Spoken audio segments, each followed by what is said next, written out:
우리 시간은 하나님의 말씀을 나누겠습니다. 계속해서 우리 사사기에 저희가 함께 나누게 될 마지막 사사입니다. 사사기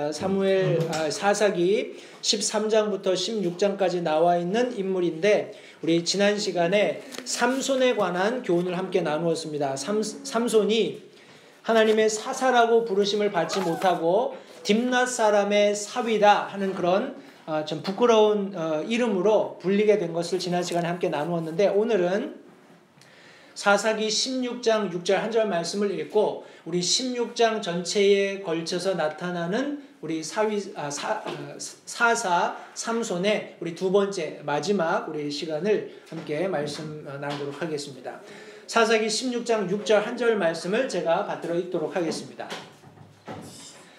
드릴라가 삼손에게 이르되 원하건대 당신의 큰 힘이 어디에서 나오는지 내게 고하고 또 무엇으로 당신을 결박하여 괴롭게 할 수 있을지 내게 말하라 하매.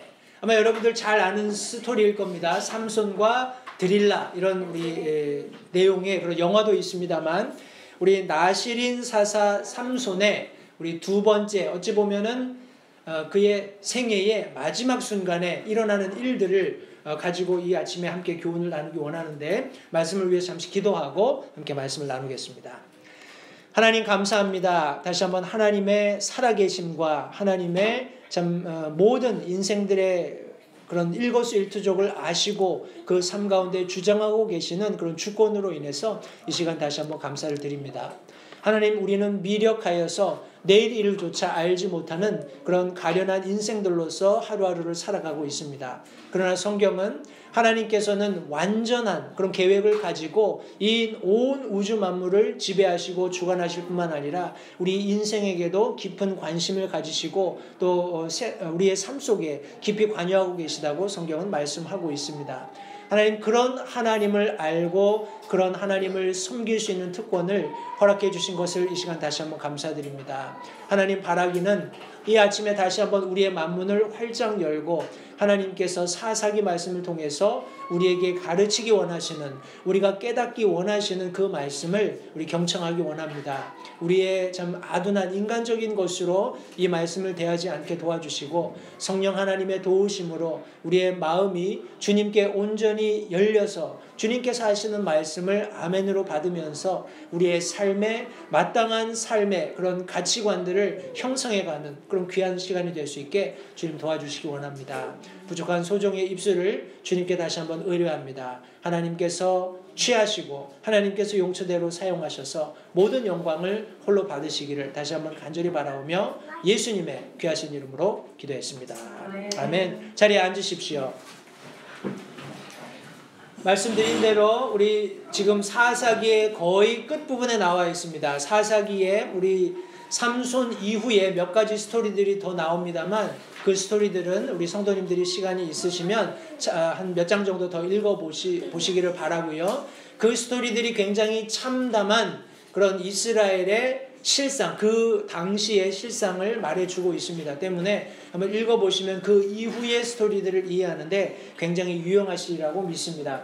저희들이 살펴보고 있는 사사 삼손은 우리 사사기의 거의 마지막 부분에 자리 잡고 있는데 우리 블레셋 사람들의 압제가 있었던 시기에 하나님께서는 사사 삼손을 강권적으로 우리 마누아라는 사람의 가정에 보내셔서 이스라엘을 구원하게 되시는 장면을 제가 지난 시간에 말씀을 드렸습니다. 우리 계속해서 사사들이 일어난 이스라엘 우리 전 지역에서 일어난 사사들을 살펴보고 있었는데 저희들이 오늘 살펴보게 될 사사는 우리 다한 지파에 속해 있는 특별히 이스라엘 전체 지역에 있어서 우리 남쪽에 위치한 우리 바다 쪽으로 지중해 쪽으로 위치해 있는 그 지역에 나타난 그런 지역에서 나타난 일들을 삼손과 연관해서 함께 살펴보고 있습니다. 나중에 우리 가자 지역도 나옵니다. 여기 가자 지역은 약간 블레셋 지방의 남쪽에 위치해 있습니다. 여기 가자 지역이고요. 우리 삼손의 고향은 여기 소라라는 소라와 여긴 지금 나와 있지 않은데 에스다올이라는 그 사이에 위치해 있고요. 예, 오늘 조금 더 우리가 관심 있게 살펴보기 원하는 것은 사사기 16장 우리 처음 있는 3절은 이 가자에서 삼손이 한 창녀와 관계하면서 일어나는 일들이고, 우리 4절부터 거의 끝부분까지는 우리 소렉 골짜기에서 우리 드릴라라는 여인과 일어나는 그런 일들을 묘사하고 있는데, 소렉 골짜기도 요 소라 근처에 있습니다. 제가 좀 이따 지도를 보여드리면서 조금 더 설명을 드릴 텐데, 여기 단 지파가 소유하고 있는 지역의 우리 끝쪽 남동쪽 지역에 있었던 그 동네에서 삼손이 태어났고, 그 지역을 중심으로 사건이 전개되고 있다는 정도만 이해하시면 되겠습니다. 다시 한번요. 하나님께서는 이스라엘이 범죄했을 때 이스라엘을 압제 속에 두셔서 고난받게 하시고, 그런 고난이 극심하게 되었을 때 이스라엘 백성들은 하나님 앞에 간구하게 됩니다. 기도하게 됩니다. 그러면 하나님께서 우리 사사를 일으키셔서 그들을 구원하셔서 하나님께서 허락하시는 안식을 얻게 하셨다라는 것을 성도님들 기도하시면 이렇게 기억하시면 좋겠습니다. 여기 제가 이것을 다시 한번 보여드릴 텐데, 여기 보시면 앞에서부터 우리 온니엘이라는 사사를 살펴볼 때는 우리 여기 지금 메소포타미아 우리 북쪽에 있었던 이방 민족들이 압제하는 기간이 짧았습니다. 그죠? 압제하는 기간이 짧고 하나님께서 주신 평안이 길었어요. 그죠? 그런데 여기 보시면 압제하는 기간이 어떻게 되죠? 점점 늘어납니다. 그죠? 압제를 받는 기간이 점점 늘어나고 평안을 누리는 그런 기간이 점점 줄어들게 됩니다. 우리 삼손을 통해서도 저희들이 확인할 수 있는 것이, 블레셋 민족들에 의해서 40년간 그들이 고난받았다고 말씀하고 있어요. 근데 삼손이 통치하면서 20년간, 전에는 압제받는 기간보다 안식을, 평안을 얻는 기간이 월등히 더 많았습니다. 근데 지금은 압제받는 기간보다 우리 평안을 누리는 기간이 점점 줄어들고 있는 것을 여러분들이 보실 수 있습니다. 인간이 어떻게 보면은 죄의 본성을 좀 역사 속에 길게 늘여놓은 것 뿐입니다. 우리가 압축을 해서 인간의 그런 어떤 일생으로 본다면, 하나님께서 우리에게 평안을 주시는 기간이 우리가 신실하게 하나님을 신뢰하고 믿고 섬기고 할 때는 끝없이 늘어나는 것 같습니다. 그러나 우리가 범죄했을 때 하나님께서 우리가 고난받게 하시는 그런 사이클이 지속되는데, 점점 하나님께서 안식을 허락하시는 기간이 짧아져요. 그리고 사람들이 고난받는 기간이 길어집니다. 왜일까요? 여러분들의 숙제로 남겨두고 나중에 우리 그 답을 함께 찾아보도록 하겠습니다. 오늘은 우리 나실인 사사였던 삼손에 관한 두 번째 말씀입니다. 주제를 제가 비밀을 발설한 사사 삼손 이렇게 잡았습니다. 비밀을 발설한 사사 삼손. 성도님들, 우리 그리스도인들에게도 비밀이 있습니다. 맞죠? 우리는 세상에 알려야 할 비밀도 있지만 지켜야 할 비밀도 있습니다. 지켜야 할 것은 철저하게 지켜져야 합니다. 그것을 먼저 여러분 상기를 하시면서 오늘 몇 가지 주제를 가지고 함께 이 아침에 말씀을 나누기 원하는데, 우리 첫 번째 살펴보고 싶은 것은 삼손의 방황입니다. 삼손의 방황. 우리 16장, 우리 사사기 16장 1절부터 3절 말씀에 보시면, 거기에 삼손이 가자에 살고 있었던 한 창녀를 만나게 되는 장면을 묘사하고 있습니다. 제가 읽겠습니다. 1절부터 3절입니다. 그 뒤에 삼손이 가자에 가서 거기서 한 창녀를 보고 그녀에게로 들어가니, 어떤 사람이 가자 사람들에게 고하여 이르되 삼손이 여기에 왔다 하매 그들이 그를 애워싸며 밤새도록 그 도시의 성문에서 매복하고 밤새도록 조용히 하며 이르기를, 아침에 날이 밝을 때에 우리가 그를 죽이리라 하였더라. 삼손이 한밤중까지 누웠다가 한밤중에 일어나 그 도시의 바깥문의 문짝들과 2개의 기둥과 빗장과 모든 것을 빼어 어깨에 메고 헤브론 앞에 산꼭대기로 가져가니라 라고 성경에 기록하고 있습니다. 우리 가자에서 창녀를 만나는 그런 일련의 과정들, 우리가 전에 있었던 일들을 통해서 미루어 짐작컨대 삼손이 굉장히 여자에 관심이 많았던 것 같습니다. 해서 이래저래 아까 우리가 살펴보았던 우리 소라 지역이라든지 에스다올 그 지역에서 족하지 못하고 우리 삼손이 멀리까지 가자 지역까지 이제 여행을 갔던 것 같습니다. 거기에서 불행하게도 우리 규수 뭐라고 하나요? 부잣집 아니면 뭐 참한 규수가 아니라 창녀와 이렇게 눈이 맞아서 창녀에게로 들어가게 되고 이제 블레셋 지역의 한 중심으로 들어간 우리 삼손을 블레셋 사람들이 가만둘 리가 없습니다. 그죠? 사람들이 삼손이 왔다. 우리의 모든 곡창지대를 태우고 나귀 턱뼈로 1000명을 때려 눕힌 우리의 민족적인 원수 이스라엘의 삼손이 지금 우리 이 동네에 와 있다라는 것을 사람들이 우리 여기 지금 가자에 있는 사람들에게 알려주었습니다. 그래서 그 사람들이 몰래 이제 그 성을 에워싸고 이제 새벽이 되어서 우리가 삼손을 급습해서 우리가 그를 처치하리라 하는 그런 계획을 가지고 성문에 매복해 있는 그런 블레셋 사람들의 모습을 보여주고 있습니다.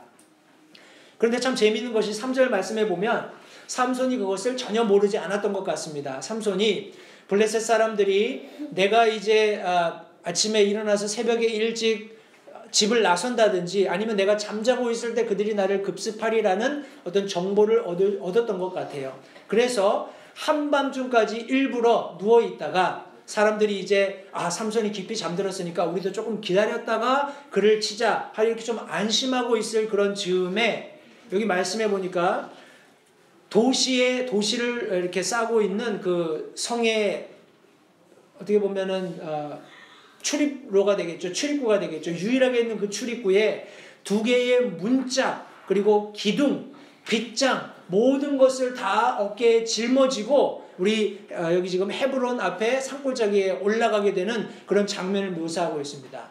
이 말씀으로 미루어 짐작컨대 삼손은 우리가 아는 것처럼 굉장히 큰 힘을 가지고 있었던 것이 틀림없습니다.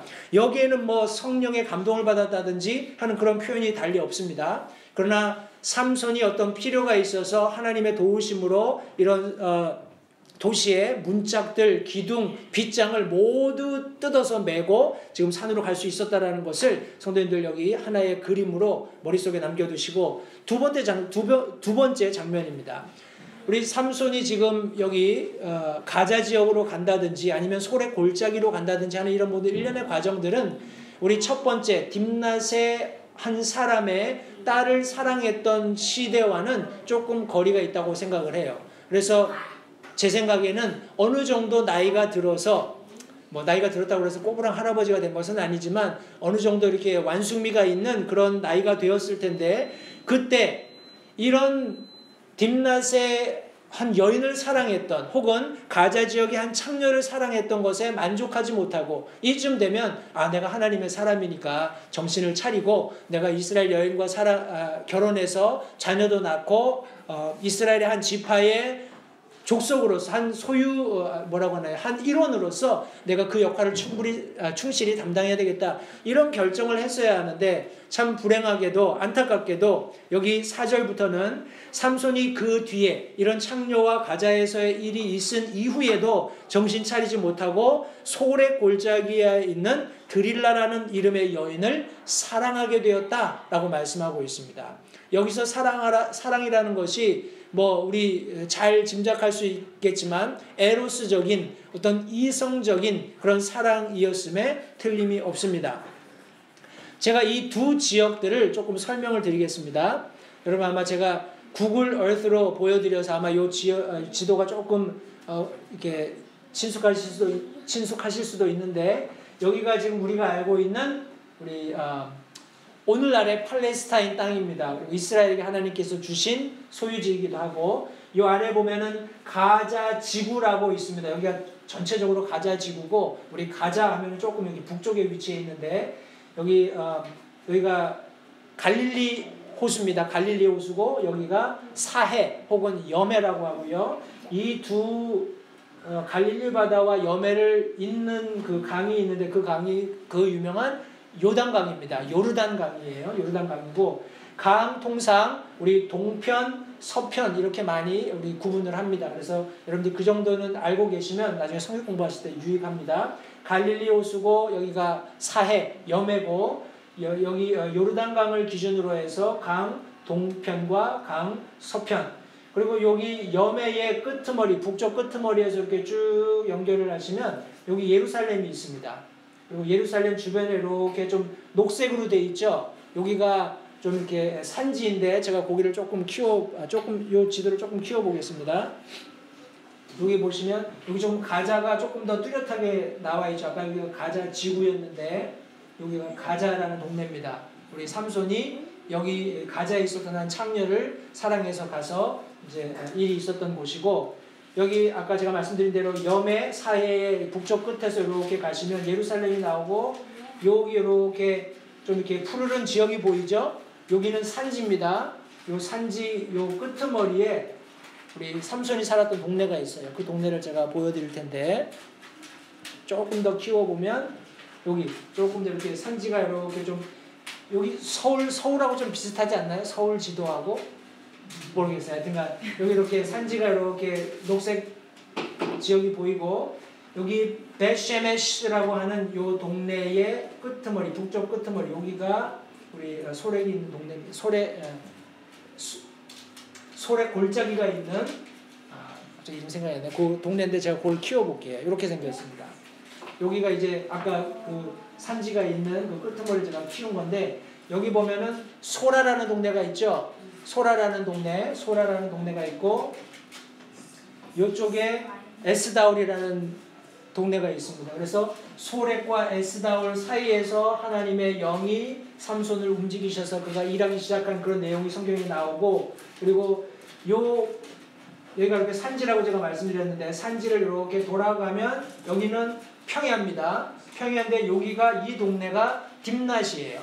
딥낫 사람의 사비로 일컬음 받을 수밖에 없었던 그런 이제 좀 비운의 장소이기도 한데 이런 산 골짜기에 살던 삼손이 여기 내려와서 한 여인을 사랑하게 되는 딥낫 사람이 한 여인을 사랑하게 되고 나중에 화가 나서 300마리 여우를 가지고 여기 이 평야 옥창지대를 다 불사르고 여러 가지 그런 어떤 손실을 우리 블레셋에게 끼친 그런 동네가 되겠습니다. 그리고 여기 이렇게 보시면 어디 있나요?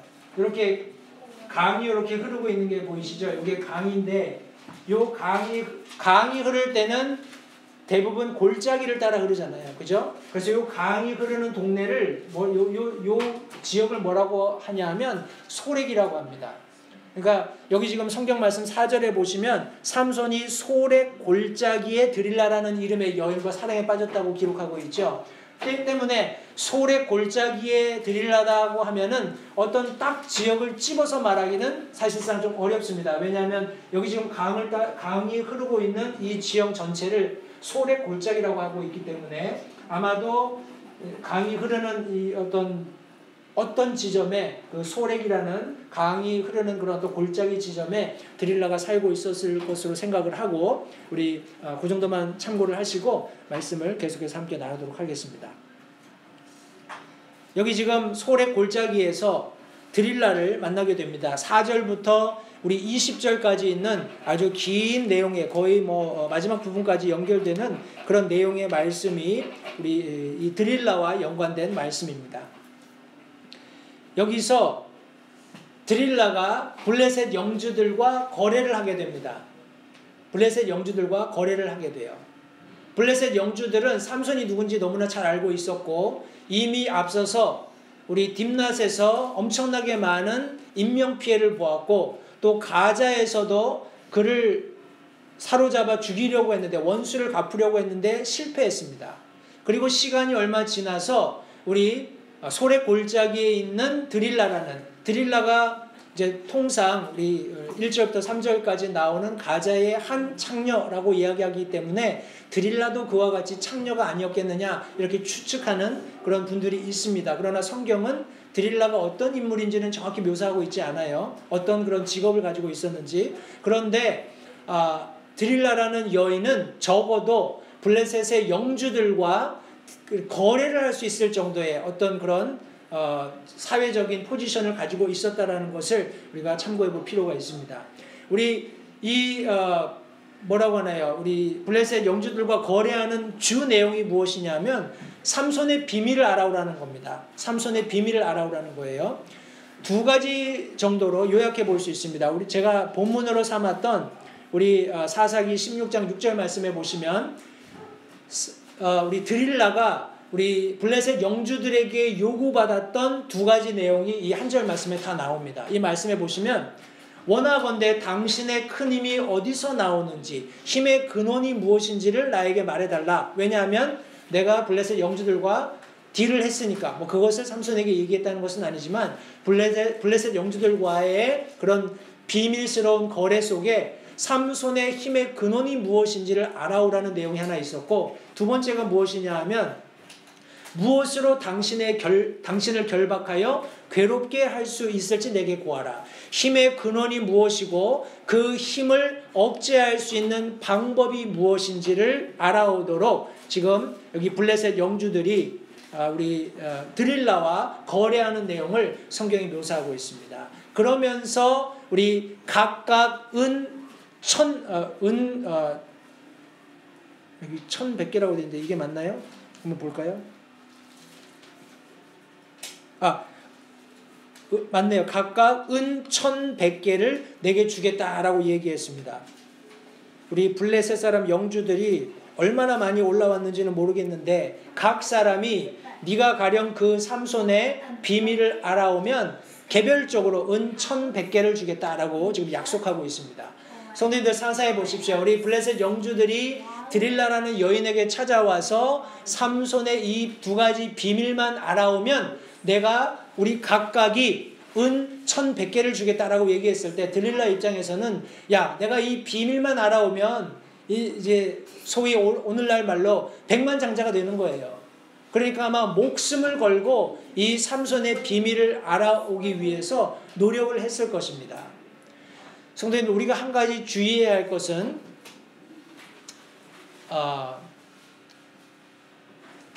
항상 선택은 우리에게 있습니다. 선택권은 우리에게 있습니다. 우리 두 가지 예서와 같이 삼손이 가자에서 창녀를 만나서 거기서 목숨을 잃을 뻔한 그런 위기에서 성문짝들과 기둥들과 빗장을 메고 돌아올 것인가, 아니면 우리가 이제 앞으로 살펴볼 우리 드릴라와의 그런 어떤 연애 속에서는 결국 그녀의 무릎을 베고 누움으로써 그의 모든 하나님이 주신 힘을 잃게 되는 그런 결과를 맞이하게 된다는 거예요. 이 말씀 속에서 선택은 우리에게 있는데 제가 던지고 싶은 질문은 이겁니다. 문짝을 뜯어 들고 돌아올 것인가, 아니면 여자의 무릎을 베고 누워 잠들 것인가. 삼손에게 초이스가 있었습니다. 그죠? 삼손의 생애에서도 두 가지 초이스가 있었어요. 첫 번째는 그는 물론 가자에 있었던 그 창녀를 사랑했지만, 창녀를 보고 그와 동침을 했는지 정확한 내용은 설명이 되어 있지 않지만 그녀와 함께 머물면서 자기가 어떤 생명의 위협이 있었을 때 기꺼이 문짝을 뜯어서 기둥과 우리 빗장을 함께 메고 돌아왔습니다. 그런데 우리 드릴라의 경우에는 그녀의 무릎을 베고 누워서 조금씩 자신의 비밀을 실토함으로써 자신의 모든 하나님께로부터 받은 그런 어떤 나시린으로서의 특권을 잃게 되는 그런 과정을 성경이 말씀하고 있습니다. 성도님들, 저와 여러분들의 선택은 저희들에게 고유하게 주어져 있지만 우리가 주의하지 않으면 삼손과 같은 똑같은 실수를 범할 수 있습니다. 때문에 성경은 저희들에게 이렇게 말씀합니다. 베드로서 5장 8절 9절 말씀에 정신을 차리라, 깨어있으라. 너희 대적 마귀가 울부짖는 사자같이 두루다니며 삼킬 자를 찾나니 믿음에 굳게 서서 그를 대적하라. 세상에 있는 너희 형제들도 동일한 고난을 겪는 줄 너희가 아느니라. 성도님들, 우리가 지금 겪고 있는 고난들, 우리가 겪고 있는 어떤 위협들, 우리가 당하고 있는, 처해 있는 상황들은 우리만 당하는 것이 아니라는 거예요. 우리가 말씀대로 믿고 하나님께서 원하시는 그리스도인의 삶을 살고 있다면 세상은 우리를 위협하고 우리를 코너로 몰아갈 수밖에 없는 것이 성경이 말씀하고 있는 사실입니다. 팩트예요. 어떻게 하시겠습니까? 조금 더 편한 삶을 선택하기 위해서 조금씩 내가 가지고 있는 비밀을 다, 우리 속된 말로 이렇게 까발린다 그러죠. 내가 가지고 있는 비밀들을 하나하나 다 세상에 드러내 놓으면서 그것들을 세상이 더럽히도록 놔두시겠습니까? 아니면 그들이 우리를 애워싸고 있는 그런 견고한 어떤 난공불락의 요새처럼 보이는 그 문짝들을 떼내고 기둥을 뽑고 빗장을 성도님들 짊어지고 하나님께로 나가시겠습니까? 선택은 저와 여러분들의 몫입니다. 정신을 차리라. 영적으로 깨어있으라는 말씀입니다. 맑은 정신을 가지고 살아가라는 말씀이에요. 같은 내용의 말씀이 로마서 13장 11절부터 14절에 기록되어 있습니다. 또한 때를 알거니와 지금이 우리가 잠에서 깨어야 할 바로 그때이니 이는 우리의 구원이 우리가 믿었을 때보다 가깝기 때문이라. 밤이 많이 지나고 낮이 가까이 왔으니 그러므로 우리가 어둠의 행위를 벗어버리고 빛의 갑옷을 입자. 낮에 하듯이 우리가 정직하게 걸으며 흥청거리거나 술 취하지 말고 침실을 더럽히거나 방탕하지 말며 다투거나 시기하지 말자. 오직 너희는 주 예수 그리스도로 옷 입고 육신의 정욕을 채우기 위하여 육신에게 기회를 주지 말라. 사랑하는 성도님들, 여기 지금 로마서의 사도 바울이 마지막 부분에 이런 말씀을 강력하게 로마에 있는 성도들에게 지금 주지시켜주고 있습니다. 때를 알거니와, 사랑하는 성도님들, 우리는 때를 알아야 합니다. 지금 우리가 어떤 시대를 살고 있는지 알아야 한다는 말씀이에요. 성경은 우리가 말세의 끄트머리, 말세 지말에 살고 있다고 말씀하고 있습니다. 하나님께서 뜻하시면 언제든지 우리 예수 그리스도께서 재림하실 수 있는 바로 그런 시대에 저와 여러분들은 살고 있습니다. 여기 성경의 말씀과 같이 바로 지금이 우리가 가령 잠자고 있다면 자다가도 깨야 할 때라고 성경이 말씀하고 있어요.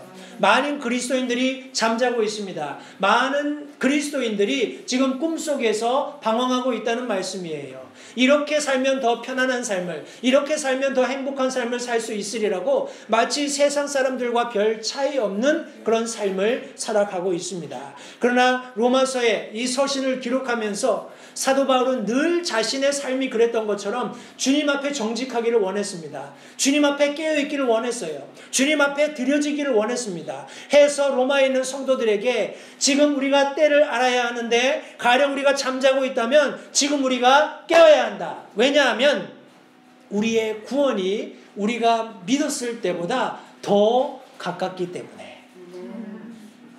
제가 우리 막내 아들 주한이랑 이야기를 하면서 이제 주한이가 그런 질문을 합니다. 아니 내가 어렸을 때 조금 할 때 우리 랭캐스터 교회에서는 목사님이 얘기하시기를 지금 우리가 살고 있는 때가 마지막 때고 예수님이 언제 오실지 모른다 이런 얘기 했는데 왜 아빠도 똑같이 그런 얘기를 하냐. 그때는 오래전이고 지금은 시간이 많이 지났으니까 예수님이 이제 내일 오신다 뭐 이렇게 좀 확실히 얘기해야 되지 않냐 그런 이야기를 했습니다. 인간적으로 생각할 때, 논리적으로 생각할 때 그 질문이 타당하죠. 맞죠? 사도 바울이 이 로마서를 기록할 때 이것은 거의 뭐라고 할까요? 우리 기독교 우리 100년사를 얘기할 때 초기에 일어났던 일입니다. 그죠? 예수님 부활하시고 나서 얼마 안 돼서 몇십 년 지나지 않아서 이 서신을 기록하면서 사도 바울은 예수님이 언제 오실지 모른다. 잠에서 깨어야 한다. 왜냐하면 우리 구원이 어제보다 가까워졌으니까. 그런데 우리 수천 년이 지난 지금도 저희는 똑같이 얘기를 합니다. 왜 그럴까요? 물론 해답은 우리 베드로 서신에 기록되어 있습니다. 하나님의 천년은 하루와 같고 하나님의 하루는 천년과 같다. 하나님께서 이런 시간을 초월해서 계속해서 예수 그리스도의 재림을 더디하시는 이유는 모든 사람이 복음을 듣고 회개에 이르는 구원받는 것을 원하시기 때문이라고 분명히 말씀하셨습니다. 그것은 하나님 편에서의 그런 어떤 관점인 거고, 우리 믿는 그리스도인의 관점에서는 성경이 말씀하시는 것처럼 우리가 받은 구원은 우리가 받았던 그 시점보다 훨씬 지금 시간상으로는 멀어졌죠. 그런데 예수님의 재림과는 가까워져 있습니다. 그죠? 우리 어제보다는 오늘이 하루 더 가까워진 거잖아요. 그죠? 우리가 하루하루 그리스도인으로서 살아간다라는 말은 하루하루 주님이 다시 오시겠다고 약속하신 재림에 가까이 나아가고 있는 것입니다. 아멘. 그렇기 때문에 맑은 정신을 가지고 깨어 있으면서 우리 하나님께서 성경에 기록해 놓으신 그 때 경륜을 이해하면서 살아갈 필요가 있다고 말씀하고 있습니다. 그러면서 삶의 방식들을 설명하고 있는데, 밤이 많이 지나고 낮이 가까이 왔으니 말씀하시면서 어둠의 행위를 벗어버리고 빛의 갑옷을 입자라고 말씀하고 있습니다. 이 주제만 가지고 따로 설명을 해도 뭐 하루 종일 해도 모자랄 겁니다. 우리 에베소서 6장 말씀을 읽어보시면 거기에 하나님의 전신갑주가 나오지요. 그 말씀을 쭉 읽어보십시오. 그 말씀 속에 우리가 어떻게 하나님의 군사로서 무장해야 되는지, 이 세상의 어둠의 세력들과 싸워 이길 수 있는지 잘 설명하고 있습니다. 그러나 중요한 것은 어둠의 행위들, 우리가 믿지 않던 혹은 잠자고 있는 것 같은 그리스도인으로서의 삶을 이제는 벗어버려야 한다는 것을 성경이 말씀하고 있습니다. 왜냐하면 우리에게는 두 가지 초이스가 있기 때문에 그래요. 문짝과 기둥과 빗장을 뜯어서 둘러매고 하나님께로 나아가든지, 아니면 이 세상이 주는 편안한 다독거림 속에 취해서 그 여인의 무릎 위에서 모든 것을 잃든지, 선택은 저 여러분에게 있다는 사실을 다시 한번 기억하시기 바랍니다. 우리 두 번째 본문 말씀에서 함께 나누기 원하는 내용은 삼손이 처한 공경입니다. 이제 삼손이 어려움에 직면했습니다. 이 드릴라라는 여인을 만남으로써 삼손이 큰 공경에 처하게 되는데, 우리 드릴라의 간청이 굉장히 집요합니다. 굉장히 집요해요. 우리 여기 4절 말씀에 드릴라라는 이름의 여인을 사랑했다라고 말하고 있죠. 다시 말해서 삼손이 이성적으로 완전히 이 드릴라라는 여인에게 빠져 있다라는 겁니다. 그러면서도 어떻게 하든지 자기 비밀을 얘기 안 하려고 숨기고 있는데, 집요하게 이제 우리 드릴라가 삼손의 이 두 가지 비밀, 힘의 근원과 그 힘을 억제할 수 있는 방법을 이제 추적해서 들어옵니다. 우리 삼손이 고백하는 그런 내용을 한번 살펴보겠습니다. 우리 삼손이 몇 가지 자기의 진실을 말하기 전에 한 두 가지 정도 먼저 이렇게 하면 내 힘이 없어진다, 이게 내 힘이고 이렇게 하면 내 힘이 없어진다, 뭐 이렇게 이야기를 하는데, 여기 첫 번째 우리 삼손이 주었던 해답은 7절부터 9절 말씀에 나와 있는데, 버드나무 가지 7개를 우리 7절부터 9절 말씀을 제가 읽겠습니다. 삼손이 그녀에게 이르되 그들이 말린 적이 없는 푸른 버드나무 가지 7개로 나를 결박하면 내가 약하게 되어 다른 사람들과 같게 되리라 라고 말합니다. 푸른 나무, 다른 사람들이 말린 적이 없는, 다시 말해서 성도님 혹시 버드나무 가지를 가지고 놀아보신 적이 있나요? 버드나무가 어떻게 생겼나요? 버드나무가 이렇게 밑으로 쭉쭉 쳐져 있죠? 저희 옛날에 그 행당동에 있었던 그 교회에 버드나무가 있었어요.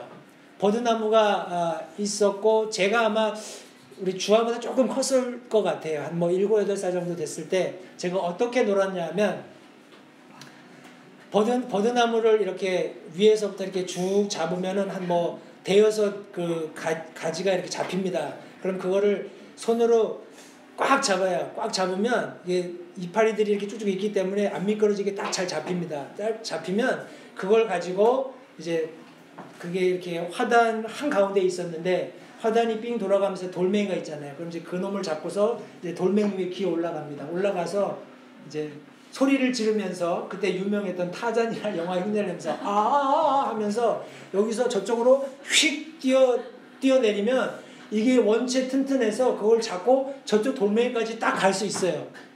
가면은 또 돌아서 하면서 또 반대쪽으로. 상상이 안 가시죠? 제가 그러고 돌았습니다. 그리고 나면 이제 그게 지루해지면 이제 그 가지를 하나만 딱 잡고서 세게 잡아당겨요. 그러면 그게 이제 탁 꺾입니다. 그러면 이제 그거를 그 이파리들을 쫙 다 뜯으면 아주 채찍처럼 멋있게 돼요. 그럼 그걸 가지고 이제 막 확 휘두르면서 놀고 했던 그런 기억이 나는데, 말리지 않은 버드나무는 안 끊어집니다. 쉽게 안 끊어져요. 그러니까 그거를 7가닥을 꼬았으니까 그것이 뭐 얼마나 튼튼하겠습니까? 뭐 장정이 매달려도 제 생각에는 그게 끊어지지 않을 정도의 그런 어떤 탄성을 가지고 있다고 생각을 합니다. 해서 사람들이 들었을 때 그럴듯한 그런 얘기를 하는데, 말린 적이 없는 우리 버드나무 가지 7 그런 가닥을 가지고 나를 결박하면 내가 힘이 없어진다. 내 힘을 제압할 수 있다. 이렇게 얘기를 합니다. 그래서 우리 드릴라가 블레셋 영주들에게 이 얘기를 해주고, 삼손이 잠자는 동안에 블레셋 병사들이 들어와서 이제 그 7가닥에 말린 적이 없는 버드나무를 가지고 이제 삼손을 결박하게 되죠. 결과는 우리가 잘 아는 바대로 블레셋 사람들이 쳐들어온다 하고 소리 지르니까 여기 뭐 말은 뭐라고 하나요? 여기 9절 말씀해 보니까 삼실이 불에다 끊어지는 것 같이, 삼실이 불에다 끊어지면 어떻게 되죠? 이거는 힘이 하나도 없어요. 불만 닿으면 그냥 툭툭 끊어집니다. 제가 또 놀았던 이야기를 해드릴까요? 삼실 가지고도 장난치고 놀았습니다. 어찌되었건 간에 아주 뭐 힘없이 그냥 툭툭 다 끊어져 버린 거예요. 그러니까 드릴라가 실망을 했어요. 그래서 또 다시 물을 때 삼손이 뭐라고 이야기하냐면 11절부터 12절 말씀에 한 번도 쓰지 아니한 새 줄로 나를 결박하면 내가 약하게 되고 다른 사람과 같이 된다라고 이야기해 줍니다. 해서 드릴라가 새 줄을 가지고 그를 결박하고 나서 블레셋 사람들이 덮친다. 블레셋 사람들이 지금 엄습한다. 이렇게 이야기를 하니까 그때도 우리 12절 마지막 부분에 보니까 삼손이 자기 팔 위의 줄을 실같이 끊었다라고 말하고 있습니다. 그러니까 아무 효력이 없었던 거죠. 세 번째 이 이야기를 말할 때는 이제 우리 13절부터 14절 말씀해 보시면 이제 점점 보십시오. 점점 더 비밀에 가까워 오고 있어요. 그죠? 처음에는 우리 버드나무 7가지, 말리지 않은 버드나무 7가지를 가지고 나를 결박하면 한 번도 쓰지 않은 새 줄로, 그리고 이제는 어떻게 됐습니까? 자기 비밀이 숨겨져 있는 머리털까지 오게 됐어요. 여기 지금 13절 14절 말씀해 보시면 당신이 지금까지 나를 희롱하여 내게 거짓말을 했다. 지금 드릴라의 입장에서는 삼손이 자기를 희롱하고 있는 것으로 느꼈을 것입니다. 그러면서 하는 얘기가 무엇으로 당신을 결박할 수 있을지 내게 말하라 하니 삼손이 이제 슬금슬금 비밀에 근접하면서 이렇게 얘기합니다. 그대가 만일 짜서 만든 천으로 내 머리털 7타래를 엮으면 된다. 그렇게 했는데 어떻게 됐습니까? 14절 말씀에 삼손이 잠에서 깨어 배틀 걸쇠와 짜서 만든 천을 가지고 나갔다. 배틀에 걸어놓은 그런 머리와 함께 그 배틀 걸쇠와 짜서 만든 천을 가지고 나갔다라고 이야기하고 있습니다. 그러면서 계속해서 이제 드릴라가 삼손을 집요하게 추적해서 마지막 간청을 하게 됩니다. 15절 16절 말씀해 보시면 역시 네가 나를 3번 희롱했으니 네가 나를 사랑하는 것이 아니다 라고 이야기하면서 날마다 이렇게 말들을 가지고 삼손을 못 살게 구니까 삼손의 혼이 괴롭게 되어 죽을 지경이 됐다라고 얘기하고 있습니다. 이쯤 되면 진작에 가자에서 했던 것처럼 그 여자를 뿌리치고 돌아왔어야 했는데 그가 그곳에 머물면서 이 드릴라를 사랑한, 이성적으로 완전히 우리 드릴라에게 사로잡혀 있었기 때문에 결국 비밀을 이야기하게 됩니다. 삼손이 17절에 이렇게 말합니다. 내 머리에 삭도를 대지 아니했다. 왜냐하면 내가 나실인이기 때문에, 하나님께 드려졌기 때문에.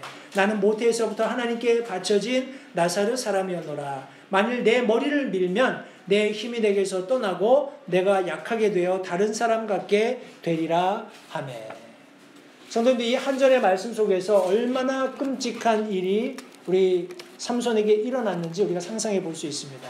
그는 자신의 모든 비밀을 발설했어요. 하나님께서 주신 힘의 근원을 세상 사람들에게 발설한 겁니다. 결국 삭도를 대면서 우리 삼손이 힘을 잃고 비참한 운명을 맞이하게 됩니다. 이 이야기를 통해서 제가 한 가지 성도님들께 한번 생각해 보실 수 있는 질문을 던지겠습니다. 우리 세상은 계속해서 끊임없이 저와 여러분들을 유혹합니다. 뭐라고 얘기하냐면 너의 비밀을 실토하라는 거예요. 너의 비밀을 실토하라. 성도님들, 제가 한 가지 여쭙겠습니다. 저와 여러분들이 그리스도인으로 살아가면서 가장 중요하게, 적어도 우리가 그리스도인의 삶을 살아가는 과정 속에서 지켜야 할 비밀이 있다면 뭘까요? 우리 내면에 가지고 있어야 하는, 그리고 우리가 훈련해야 하는 그 비밀이 뭘까요?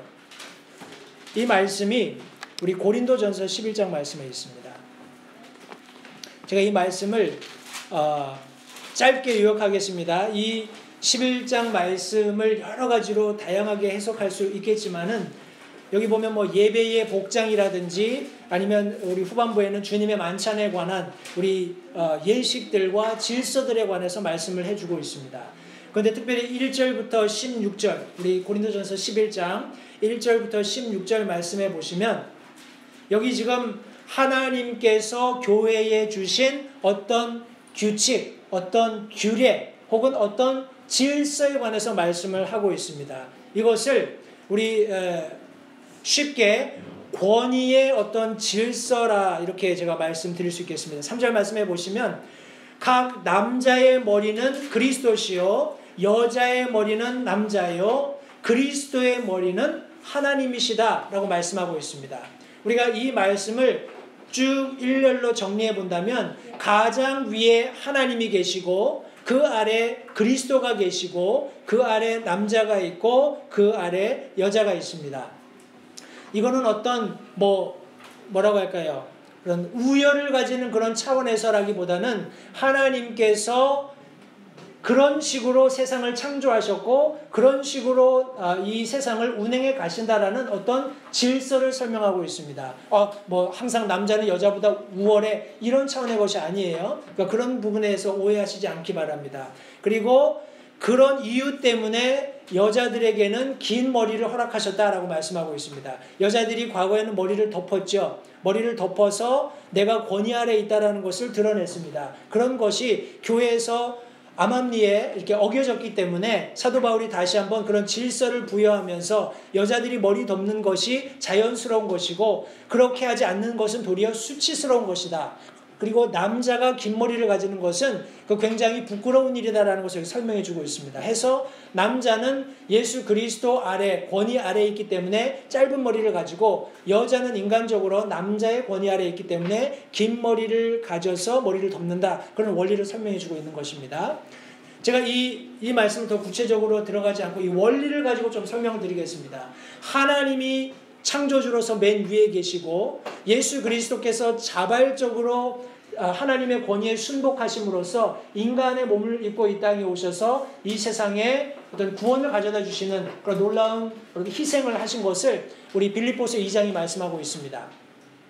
그리고 남자가 하나님께서 세우신 권위로서 가정 안에 있으면서 그 가장으로서 아내를 이렇게 사랑하는 것이 성경의 어떤 질서입니다. 성도님들, 저와 여러분들은 이 세상을 살아갈 때 반드시 권위 아래 있어야 합니다. 권위 아래 있어야 합니다. 세상의 권위도 마찬가지고 영적인 권위도 마찬가지입니다. 제가 앞서서 잠깐 언급드렸던 것처럼 이런 권위를 무너뜨리는 일들이 우리 그리스도인들 그런 사이로 아주 벽의 작은 틈을 통해서 물이 스며드는 것처럼 이제 스며들고 있습니다. 이제 균열이 일어나기 시작했고 언제 이것이 무너질지 모릅니다. 제가 개인적으로 바라기는 그런 일이 있기 전에 예수님께서 오시면 좋겠습니다. 아무 무법천지가 돼서 아무나 그냥 내가 진리니 내가 그리스도니 이런 얘기하기 전에 예수님께서 오셨으면 좋겠는데 말세에 그런 일은 있을 수밖에 없습니다. 필연적인 것이에요. 그러나 다시 한번 제가 성도님들께 이 삼손의 이야기를 통해서 강조드리고 싶은 것은 여기 지금 계속해서 드릴라는 삼손의 비밀을 캐묻고 있습니다. 드릴라의 배후에 누가 있다고요? 블레셋의 영주들이 있었죠.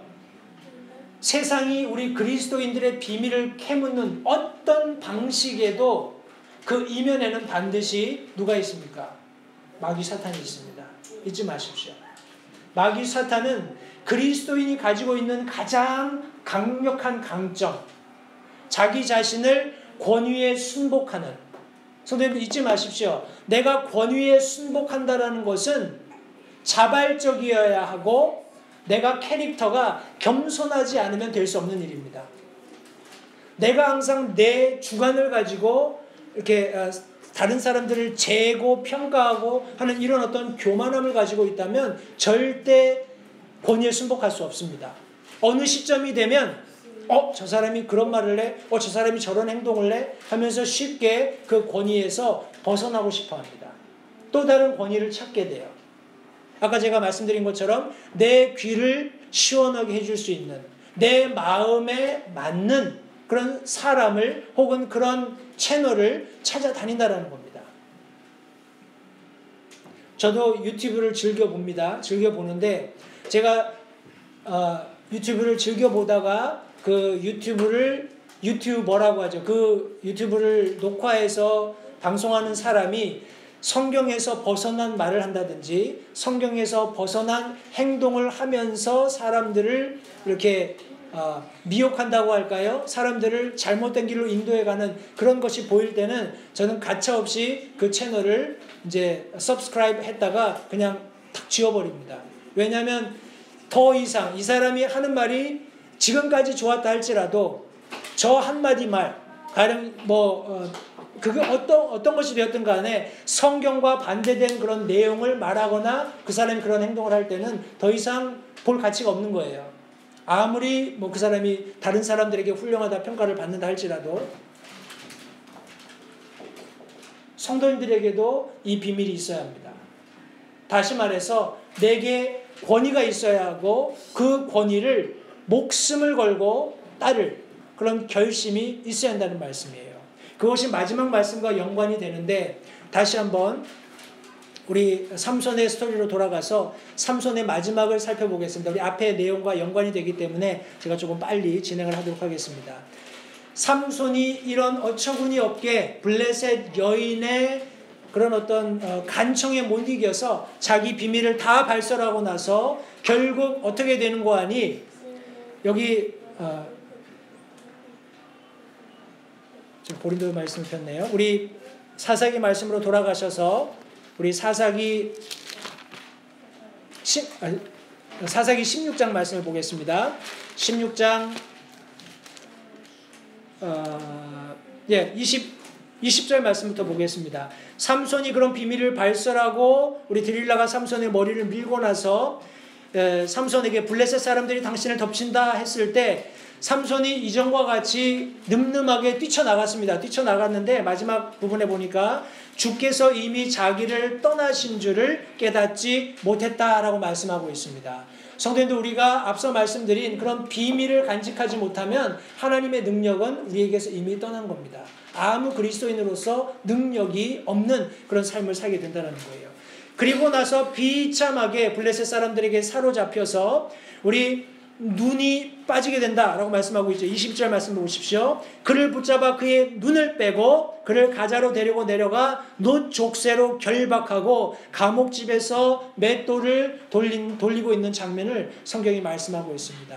그의 눈이 빠졌습니다. 이제 더 이상 보고 싶어도 볼 수 없어요.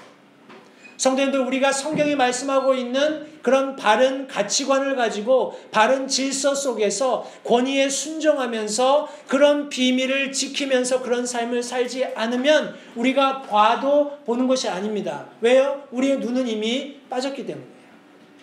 놋 족쇄에 결박이 됩니다. 바로 걸을 수도 없어요. 이제 원수들에게 사로잡혀서 이제 바로 걸을 수 없는 그런 지경에 빠집니다. 그리고 감옥집에서 맷돌을 돌린다라고 말씀하고 있습니다. 성도님들, 사사가 뭘 해야 됩니까? 사사가 이스라엘 백성들을 그 원수들의 압제로부터 구출해야 되잖아요. 근데 여기 지금 감옥집에서 맷돌 돌리는 청승맞은 그런 우리 삼손을 성경이 묘사하고 있습니다. 우리가 그런 캐릭터를 잃게 되면, 그런 캐릭터를 상실하게 되면 저와 여러분들도 언제든지 이런 비참한 블레셋의 복수를 당할 수 있다. 마귀 사탄의 복수를 당할 수 있다는 것을 성도님들 잊지 마십시오. 그런데 우리 22절 말씀에 보시면 놀라운 말씀이 있습니다. 그러나 그의 머리를 민 뒤에 그의 머리털이 다시 자라기 시작하니라. 저와 여러분들에게는 소망이 있습니다. 언제든지 다시금 말씀으로 돌아가서 하나님의 말씀이 우리에게 약속하신 그 비밀을 우리가 지키기로, 우리가 그 비밀을 따르기로 결단한다면 우리의 믿음은 다시 회복되는 것입니다. 성도님들, 우리의 머리카락이, 우리의 신앙이, 우리의 믿음이 자라나야 합니다. 이 세상이 어떤 위험을 가지고 겁박하다 한다 할지라도, 우리가 어떤 비참한 상황 가운데 있는다 할지라도 다시금 회복될 수 있다는 소망을 가지고 성도님, 우리 그렇게 믿음 생활을 하실 수 있게 되기를 바랍니다. 우리 블레셋이 자축합니다. 야, 우리가 우리 원수 삼손을 잡았다 하면서 블레셋 영주들이 그들의 신 다곤을 찬양합니다. 우리 23절 말씀해 보시면 그들이 다곤 신을 찬양하면서 우리 블레셋 백성들이 다곤 신을 찬양하는 장면이 24절에 기록되어 있습니다. 그러면서 우리 25절에 삼손을 조롱합니다. 제가 최근에 읽은 신문에 보니까 이런 내용이 있습니다. 미국 학교입니다. 미국 학교에서 오레곤주라고 제가 기억이 되는지 정확히 잘 모르겠습니다. 학생들이 기독교 동아리로 모여서 기도하고 하는 그런 것을 학교에서 금지했어요. 그런데 우리 LGBT라고 하죠. 레즈비언, 게이, 이런 뭐라고 하나요? 이런 그걸 뭐라고 하죠? 무슨 한국말로 뭐라고 하죠? LGBT 혹시 아세요? 동성연애도 찬동하고, 또 우리 LGBT를 한국말로 뭐라고 하나요? 성소수자 모임.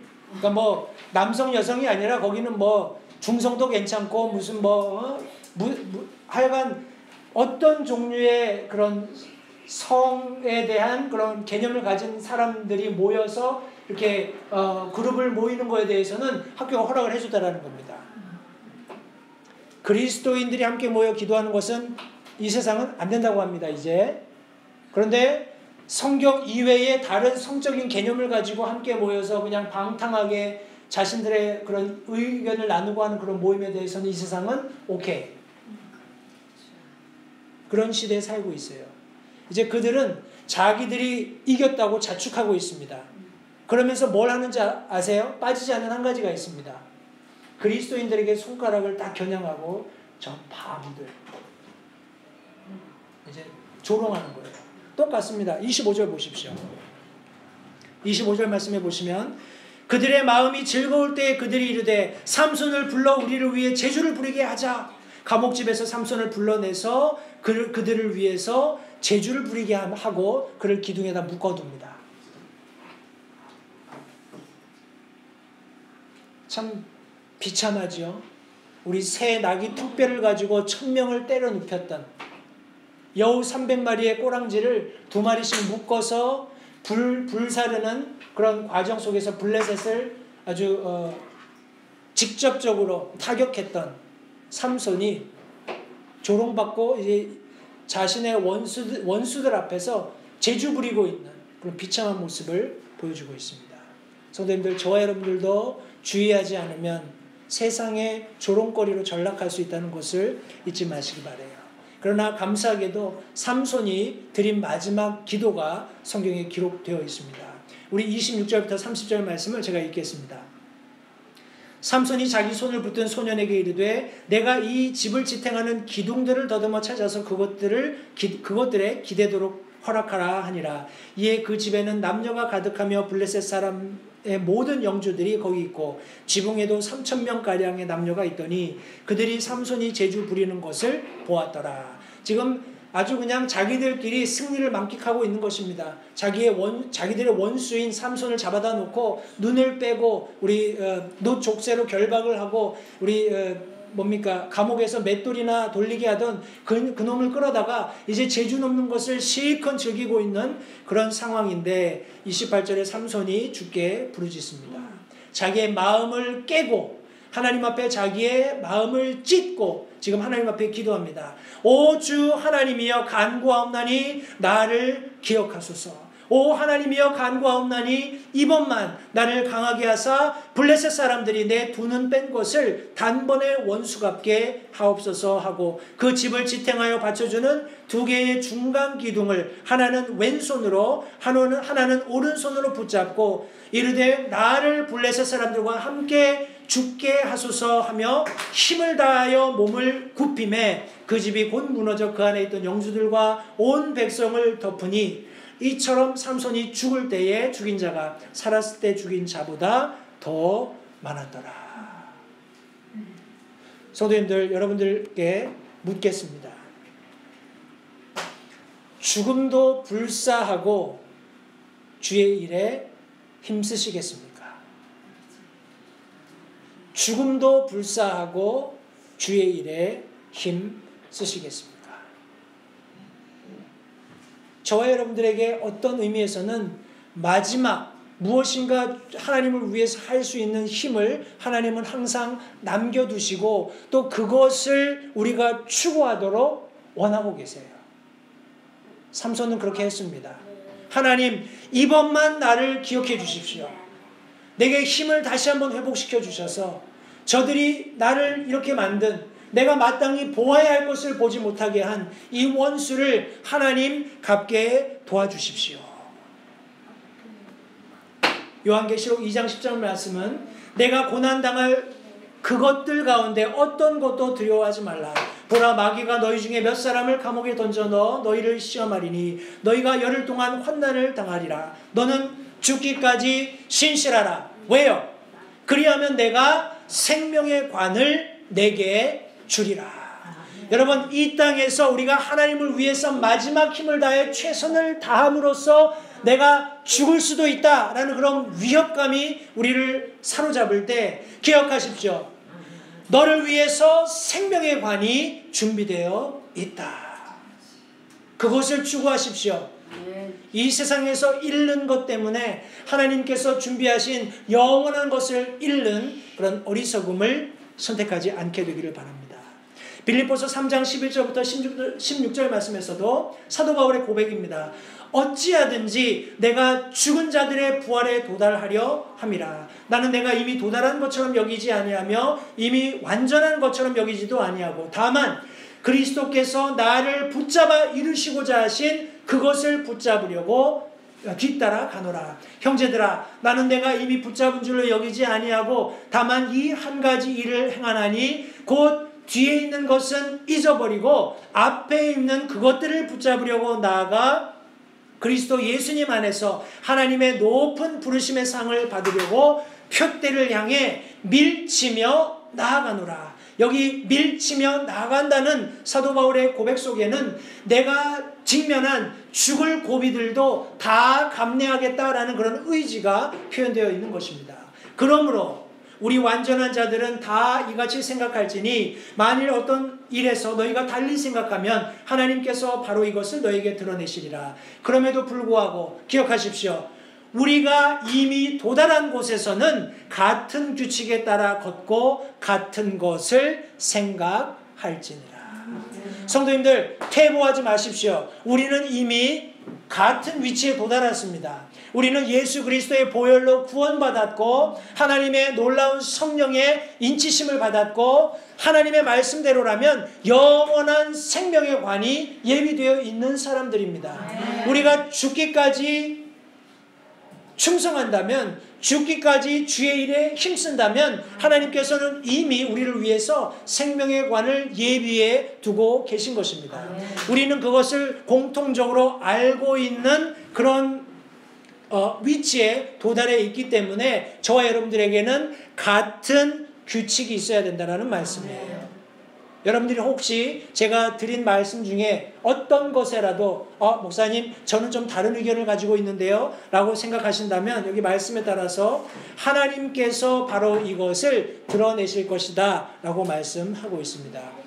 내 삶이 이게 아니었구나, 나에게는 표대가 있구나, 그 표대를 향해 달려가야지 뒤에 있는 거에 집착하면 안 되는구나, 이것을 하나님께서 가르쳐 주실 것입니다. 성도님들, 우리가 한 위치에 도달해 있다면 우리는 이제는 같은 규칙을 가지고 살아야 합니다. 같은 생각을 가지고 있어야 합니다. 우리 마지막 말씀 디모데후서 4장 7절 8절 말씀에 내가 선한 싸움을 싸우고 나의 달려갈 길을 마치고 믿음을 지켰은즉 이후로는 나를 위하여 의의 관이 예비되어 있나니 주 곧 의로우신 심판자께서 그날에 그것을 내게 주실 것이요 내게만 아니라 그분의 나타나심을 사랑하는 모든 자들에게도 주시리라. 이 질문에 대해서 제가 인용했던 말씀들 속에는 적어도 2개의, 우리 하나님께서 약속하신 5개의 면류관 중에서 2개의 관이 확실하게 인용되어 있습니다. 죽음도 불사하면서 내가 주의 일에 힘쓸 수 있는가? 가령 저와 여러분들이 주님 내가 그렇게 하겠습니다. 삼손과 같이 내가 이 성전의 기둥을 안고 쓰러지면 죽게 되는데 내가 그런 죽음이 뒤따른다 할지라도 내가 주님의 영광을 위해서 무엇인가 할 수 있다면 내가 그렇게 하겠습니다 라고 결단하신다면 생명의 관이, 의의 관이 저와 여러분들을 위해 예비되어 있다는 것을 성도님들 잊지 마시기 바랍니다. 다시 한번 저와 여러분들은 오늘 사사기 말씀, 우리 함께 살펴보는 마지막 사사, 우리 나실인이었던 사사 삼손을 통해서 그가 비밀을 발설함으로 맞게 된 비참한 운명을 함께 살펴보았습니다. 성도님들, 저와 여러분들은 비밀을 간직해야 합니다. 하나님께서 주신 권위 안에서 그 권위에 순복하면서 그렇게 살기로 결단해야 합니다.